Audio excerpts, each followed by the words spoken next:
friends, welcome back. I was just doing some cleanup here in the shop. This week we're going to talk about Maddox, my 1930 Model A pickup. And this project, I know I gave you some hints on the last couple videos, but we're going to spend some time talking about the inspiration behind this, the plans that I have for it, and probably try to get these fenders taken off. So that's what we're going to cover this week. Like I said, this is a really fun project for me. I'm excited to get started on it. The story behind this was my father-in-law. He passed away early November of 2025. Back in the back of his garage, he had this old staggered 4x2 intake manifold for a Ford Flathead and a early 40s Buick 3-speed. Before he passed, he had told me that these were there, and I went and looked for them and dug them out, and I was like, what am I going to do with these? I have an Oldsmobile. And so brought them home, started doing some research on them, and looks like the intake manifold is pretty rare. I'll share some video of that with you, and if you guys have any information on it, I would love to get your feedback, because I've only found a couple of them online, and those were from years ago. They sold for big money, and so my father-in-law asked me, he said, are you planning on selling this? And at first I thought, no, maybe I'll just make a wall hanger out of it. But I had always had this idea that I wanted to build a Model A pickup. And so talking with my wife after my father-in-law passed away, we decided, instead of turning those parts into a wall hanger or something else, selling them, that we would build a tribute truck to my father-in-law using his parts and my plans for the Model A. I did some research on this intake manifold, and we plan on using that Buick 3-speed, which I'll show to you as well. But if we fast forward just about a month after my father-in-law passed away, I ran across this pickup, which was a 30 Model A on a custom chassis. It's got a Mustang 2 front suspension. It's got a Maverick rear end, S10 disc brakes on the front. There's just a lot of work been done to this. It's got a 350 Chevy motor in it with a turbo 400. And it came with a unique story too. The gentleman that had it, he had had it for 30 years. He was building a hot rod and loved the truck. But unfortunately, he was diagnosed with cancer late last year. And so he had to let it go, unfortunately. He didn't want his wife to have to deal with it if there was, if something had happened to him. And I don't blame him for that. I'd hate to think what would happen to all my projects if something happened to me. But I was able to go in and take a look at it, and we made a deal, and I brought it home with the idea that before I put the flathead motor into this and the 3-speed Buick transmission, that I'm going to try to get this 350 running. Now, he said it was froze, but that was just from sitting. It came out of a truck that he had, that he was his daily driver, and the transmission, he said, was rebuilt 2 years before he put it into this truck. And so I gotta believe that if there was any issues with the motor or the trans, he wouldn't have put them in here with the amount of work that he had already done to the vehicle.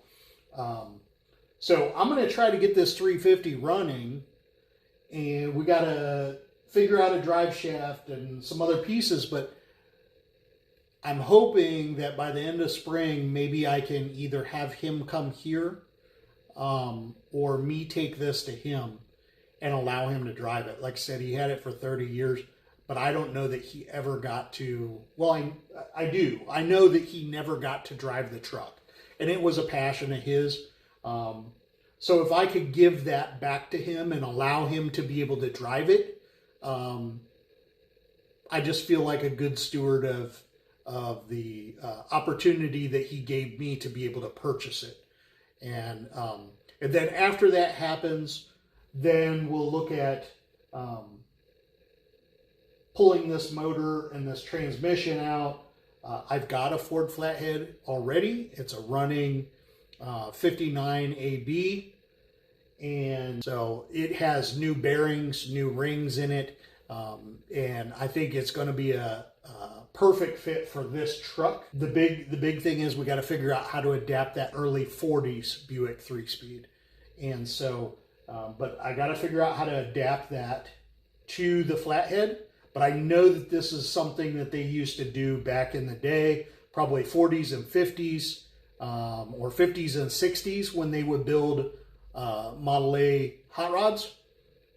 This Buick transmission would have been a go-to transmission from everything that I've read. This is Maddox. Let's look at the list of stuff that I want to do. I want to show you that intake manifold. I want to show you the transmission, and then we'll get to cleaning some of this stuff up and see if we can't get these fenders off today. So I know I told you guys I had a long list of things to work on this year. And this is just the stuff for the truck. So Maddox, you know, the first thing is introduce the truck. That's what we're doing here today. I'm going to try to get those fenders removed. I want to get the 350 running, swap in that flathead like we talked about. I want to channel the body and chop the top. That'll be the first time I ever did that on a project. And so I think that will be really cool. It's going to be a big learning experience, but hope you'll follow along with that. We got to build floor pans, wire the truck, plumb the lines, run a fuel system. We got to weld on the bed front, figure out dashes, or the dash, gauges, the column, or the steering column, build a shifter, fab the console and door panels, build the wood bed, figure out seats and pedals, wheels, tires, brakes. I got to figure out an exhaust, mount the grill and headlights, make a shift knob.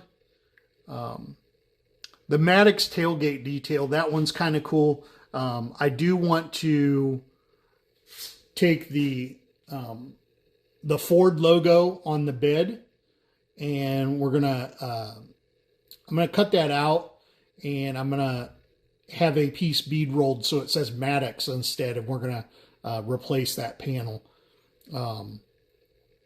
So then we got to design and fab taillights and a trans mount for this 3-speed, possibly rebuild the trans, mount the intake and the carbs, and then tune the carbs. Lord knows that might take forever. Who knows? I've never done it before, so we're going to figure that out together as well. And then mount the glass. So I'm sure there's more stuff I didn't cover here, but those are all the things that I'm looking at for this project as of right now. So this is that intake manifold that I was talking about. I've done some research on it. It looks like a casting from a company called E&S, which was Ed Schneck and Jackson Kong. It's called a Supermarine Special, and it's listed as Burbank, California. Now, the challenge that I'm running into is it's identical to the castings that I've seen. However, every casting that I have seen from E&S has a capital E and a capital S cast in their casting right here. This one does not have that. However, it does not appear that it was ground off. It does not appear that this was knocked off by another company, where maybe, I know that used to happen back in the day, where they knocked off a casting mark, and then they would just sell their own versions, kind of like China does with our parts today. Also, right here under the Burbank, California, normally the 2 or 3 that I've seen actually say Pat Penn here. And that's not here either. I did find one at the American Museum of Speed in Nebraska, which was founded by the owners of Speedway Motors. And they have one of these hanging on their wall as well. But it also has those casting marks, the ENS and the Pat Penn. I do know that my father-in-law has had this for a long, long time. I do know that it came off of one of his brother's hot rods. And I believe probably a 32 Roadster.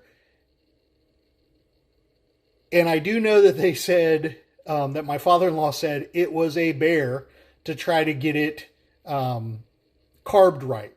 Now, I believe that maybe they were trying to over-carb it. These fuel passages into the intake manifold are pretty small. And I know a lot of people use the 97 carbs. And I'm wondering if, to get this thing carbed right, that it would require using some, I think they're Model 81s off of a 60 flathead. So I think that's the direction that I'm going to lean to with this. But if you have any information on this, my thought, like I said, my father-in-law was a machinist. His brother, whose car this came off of, worked for Bell Telephone Company and NASA, and knew a ton of people. I'm thinking that this could very well be a prototype casting before ENS put out their patent search,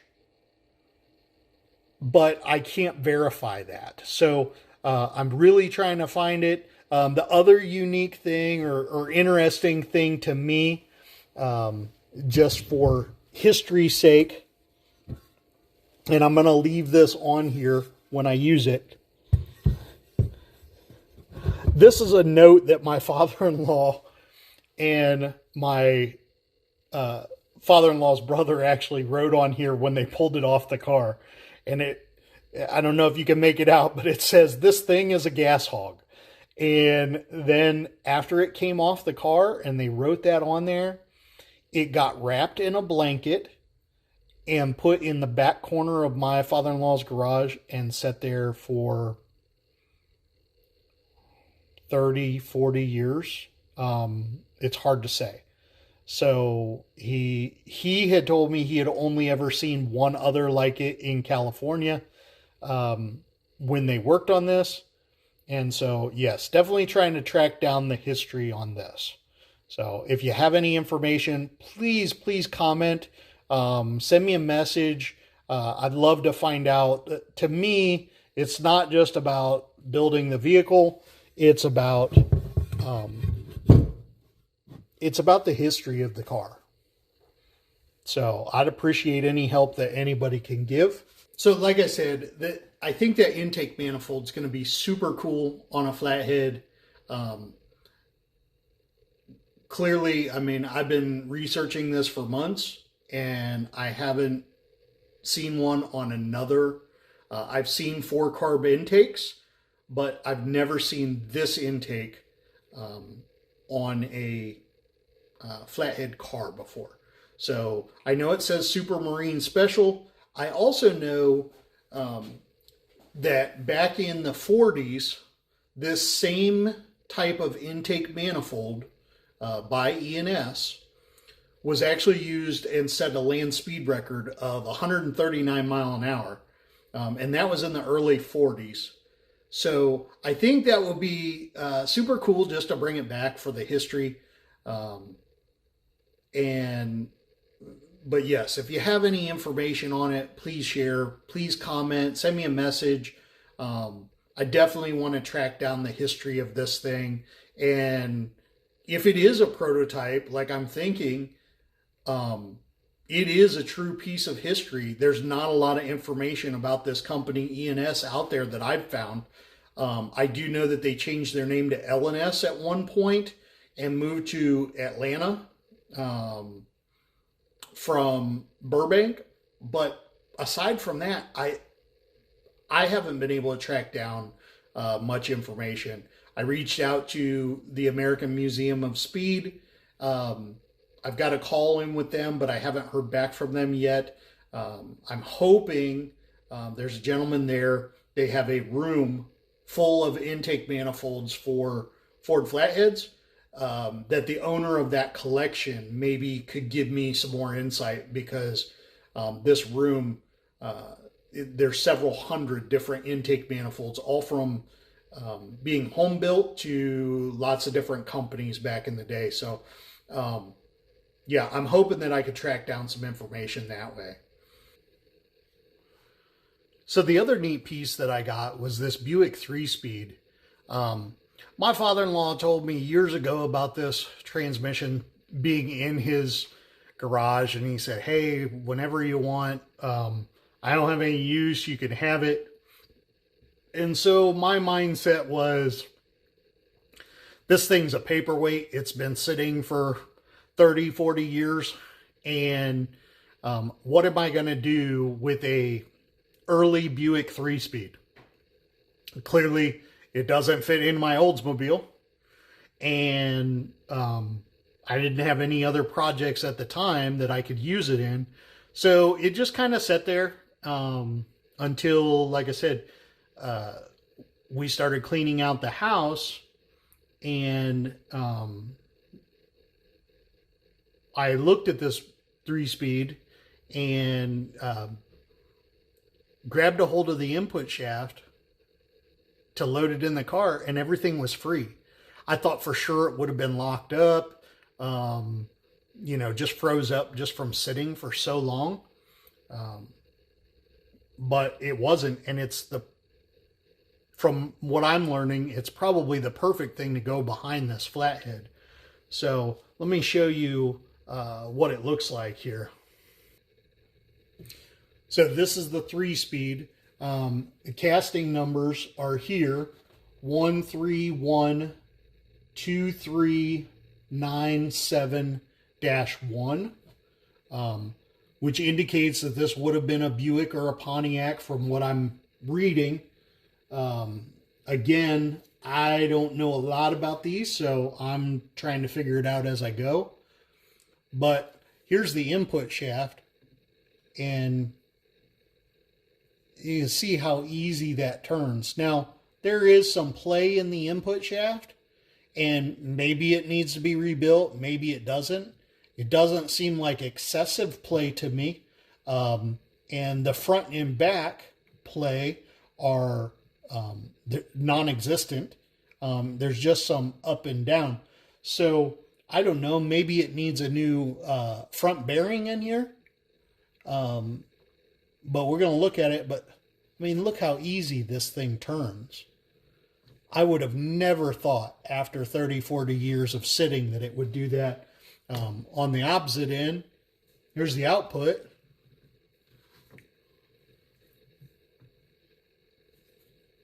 Even the U-joints in it don't feel crunchy. I mean, they're super smooth. So, and just turning the output shaft, I can look right here. I'm assuming that would have been the speedometer gear, and that's what it looks like to me. And I can see that spinning freely. So I think this is going to be, even if I didn't do a rebuild, a good trans. It shifts through all the gears. Nice. I think this is the reverse, which means, again, I don't know anything about this transmission, so where it needs to be for that to engage, I'm not sure. This bolt here is not helping us out any.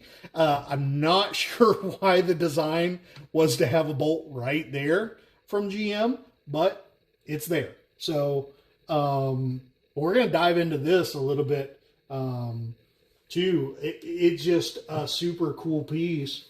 And if we could use it on a project, that would be awesome. So I'm really looking forward to making this work with the flathead.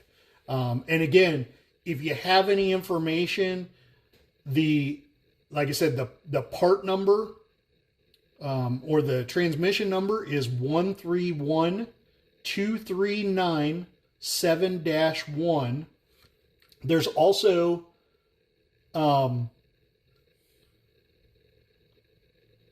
there's a 10 and a 27 cast up at the top here in that body. So I don't know what that means. I don't know if that's a date code. Seems odd that that would be a date code unless that was October 27th, because I have determined that this is later than a 27 model transmission. So I'm assuming that that would be October 27th was the date that this was built.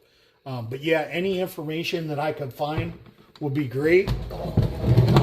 Here's what the top plate looks like. I know that makes a difference on which transmission it is, as far as what kind of top plate. So this is just a 5-bolt. But getting through these bolts should be fairly easy. Nothing looks froze on. And then we could actually see how those gears are meshing inside and whether or not that bearing needs to be replaced. But I think this is a pretty solid looking rear end. The only thing that, again, could be wrong, but with this plate on the back side here, this almost looks like it would have been an enclosed drive shaft similar to an early Model A, right, with a banjo rear end. But again, I'm not sure. I don't have any idea. So any information you guys could give me, I would gladly take, and I'd love to try to figure this thing out, again, just for my knowledge, for the history, because I think it's a super cool piece. And if I have to rebuild it, I'm going to need this information to try to figure out where I can get parts, and if I can't get parts, I'm going to have to make them. On this side, we got a casting too. It says CM1. Again, not sure what that means. It's funny, the front of it looks very much like a Muncie 4-speed. I just rebuilt one of those last year, and but that's kind of what this pattern reminds me of. So yeah, if you guys have any information, let me know, please. I'd love to hear from you, and I'd love to try to figure this thing out. Before we get into taking those fenders off, let's get into the word a little bit here. I was sitting at the hospital last week with my wife, and it got me thinking about the way that a lot of people interpret God like a doctor. Of course, he is the ultimate healer, but it wasn't sitting right with me. I was seeing her struggle with different doctors, and they were trying different things, but didn't really have a solution to the problem. And so I was kind of struggling with this idea that God is like a doctor. And in some ways he probably is.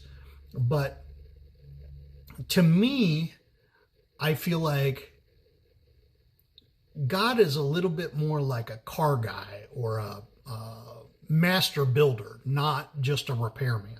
That said, it leads me to one of my very favorite verses, which is 2 Corinthians 5:17, where it says, "Therefore, if anyone is in Christ, he is a new creation.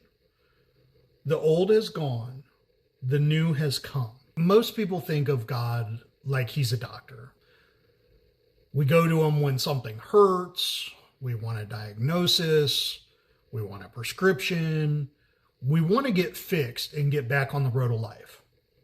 But Scripture paints a much bigger picture. God isn't just a doctor treating symptoms. He's more like the master car builder, the kind who see a rusted out shell in a field and they say, "That's not scrap. That's a restoration waiting to happen." So I'm going to give you 5 points why I think God is more like a car guy than a doctor. So point 1, doctors fix problems. Builders see potential. A doctor looks at what's wrong and tries to return you to baseline health. God looks at what you could be, even when everyone else sees damage. In 1 Samuel 16:7, it says, "But the Lord said to Samuel, 'Do not consider his appearance or his height, for I have rejected him. The Lord does not look at the things man looks at. Man looks at the outward appearance, but the Lord looks at the heart.'" When Samuel went to anoint a king, David wasn't even invited to the lineup. He was the forgotten kid out in the field chasing the sheep. But God saw the finished build, while everyone else saw just a shepherd boy. God doesn't just repair broken lives, he calls out purpose that hasn't even been assembled yet. Point number 2, doctors stabilize, but God resurrects. A doctor can sometimes save a life, but only God brings dead things back. Jesus didn't come to make bad people a little better. He came to make dead people alive. In Ephesians chapter 2, verses 1 and then 4 and 5, it says,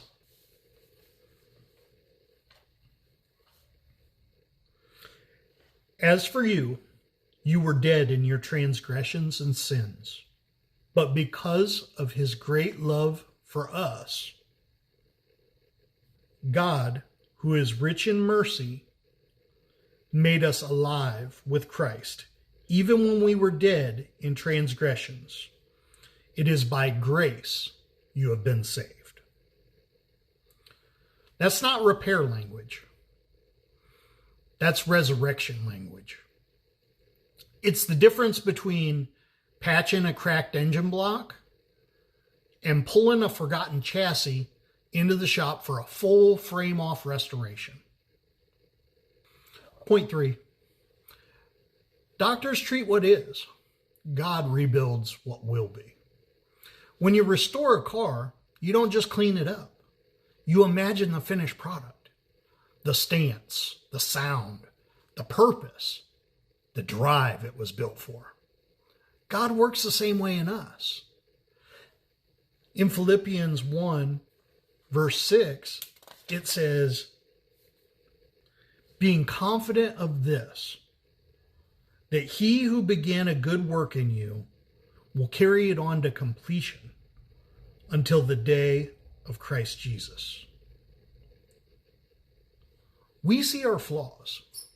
God sees the build sheet. We see dents. God sees design. We see failure. God sees formation. Point 4, God doesn't make us run. He makes us new. If God were only a doctor, salvation would mean try harder, stay maintained, don't break again.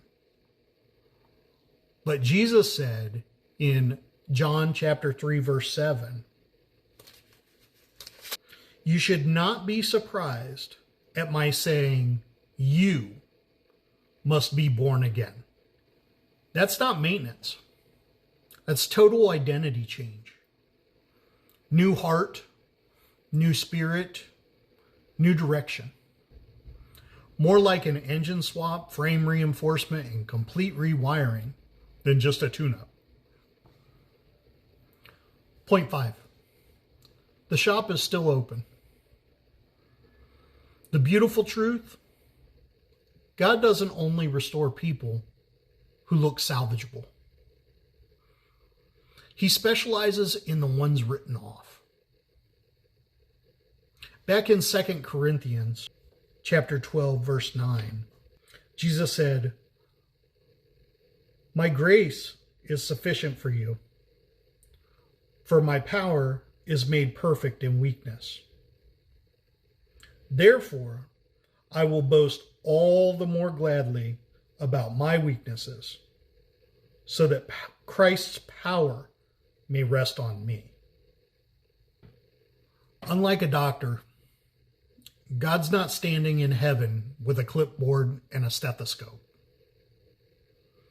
He's in the garage of redemption. His sleeves are rolled up, his hands are dirty with grace, taking what the world calls junk and turning it into something that reflects his glory. He doesn't just fix what's broken. He restores what's meant to be alive all along. Lord, thank you for not just treating our problems, but transforming our lives. Help us trust the work you're doing, even when we still feel unfinished. Remind us that you see purpose where we see flaws, and life where we feel broken. Keep shaping us into what you designed us to be. In Jesus' name, amen. All right, well, let's dig in. I want to try to get this up on stands, try to get these fenders off. Also, anybody that has noticed my shirt, just became a member of the A-Bones Model A International Car Club. So if you got a Model A or you're interested in hearing more about that, reach out to me in the comments and I can put you in touch with the national president and he can give you all the details on the club and how to get involved.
Here's my Ford flathead.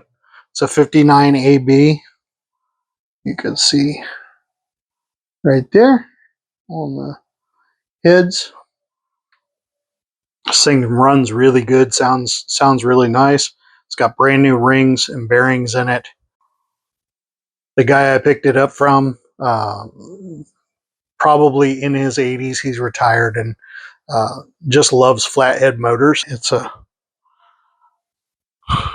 It sounds really nice, especially with those open manifolds on it. Um, Carburetor could probably use a little cleaning. It took a little bit to keep it running, but it's an old motor. It needs maintenance. You can start now.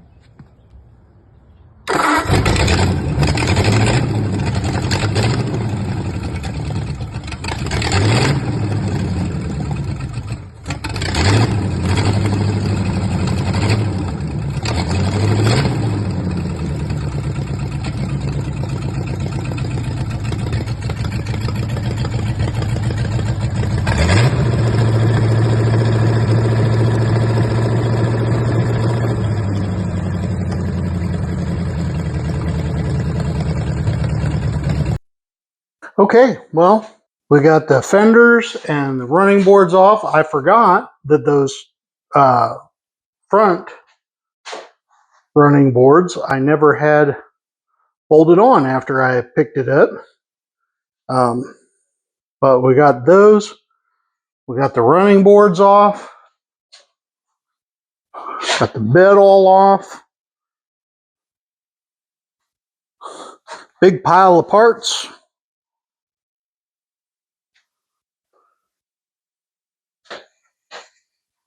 Here you can see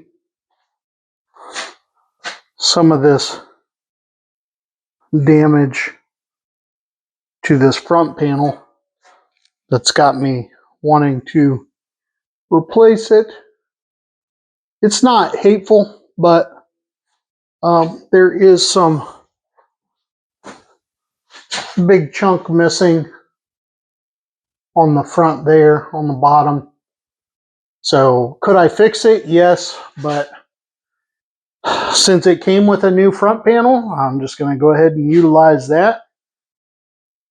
We got to figure out some sort of structure to support the bed here in the back. I don't like that the frame stops so short. I'd like to extend it all the way out to the end of the bed, because I'll probably put a fuel cell there anyhow, so that'll give me a spot to mount it. So I do have to figure that out. But here it is, up in the air. Got all of those, like I said, the fenders, running boards off, bed off, ready to be worked on. And to me, it already looks a whole lot more like a hot rod not having those fenders on there. I can just imagine with some 50 series wide tires on the back, some skinnies up here on the front, and that big flathead poking up with the 4 carbs. It's going to be a fun street machine. Well, that's going to wrap us up for today. Got quite a bit accomplished. We got to talk about the plans and the inspiration behind the build. And you saw the flathead, you saw the plans coming up, and we got these fenders out of the way and the running boards, the bed, so that way we can start looking at building it up at this point. But yeah, it's getting late. I'm going to wrap it up for the evening. I thank you so very much for joining me. If you enjoyed the content, if you want to see more of this build or my Cutlass build, make sure you click like, subscribe. I thank you very much for sticking with me. And, there's more to come. You saw my list of projects. I got a whole list like that for the Cutlass that's coming as well. So yeah, I look forward to sharing with you. And I'm going to sign off for the day, and I'll see you very soon. Have a blessed day. Bye-bye.